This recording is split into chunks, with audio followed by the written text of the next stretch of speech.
જૂનાગઢના પૂર્વ સાંસદ દિનુ બોઘાનો ગીર સોમનાથમાં કલેક્ટર પર આક્ષેપ। ગીર સોમનાથના કલેક્ટર પર તેઓએ ભ્રષ્ટાચારના આરોપ કર્યા। મહેમૂદ ગજની સાથે કરી કલેક્ટરની તુલના। કલેક્ટર વિરુદ્ધ સીબીઆઈ તપાસની પણ માંગ કરી છે। ગીર પંથકને લૂંટવા આવ્યા હોવાનો પણ તેઓએ આક્ષેપ લગાવ્યો। પૂર્વ સાંસદના કલેક્ટર સામેના નિવેદનથી હવે રાજકીય ખળભળાટ પણ આવી ગયો છે। સોમનાથ ગીર સોમનાથ જિલ્લાના કલેક્ટર દિગ્વિજયસિંહ જાડેજા માટે અમે તપાસ માંગીએ છીએ।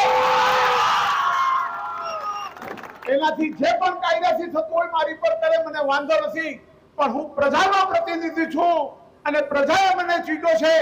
મારે ચોક્કસપણે કહેવું છે કે મારે મારા ઉપર પણ જોખમ લઈને જે કરવું પડે પ્રજા માટે હું કરીશ, કેમ કે મારી લડાઈ કોઈ સામાન્ય માણસ સાથે નથી। 5000 વર્ષ પહેલા આવ્યો તો મોહમ્મદ ગજની, વિદેશથી આવ્યો તો સોમનાથને લૂંટવા માટે, અને આજે આ આપણો આધુનિક લાયસન્સદાર લૂંટેરો હમણાં આવ્યો છે આપણા સોમનાથ જિલ્લાને લૂંટવા માટે। એ લૂંટતા હું રોકવા માટેનું મારું સર્વસ્વ અર્પણ કરવું પડે તો હું કરી દઉં।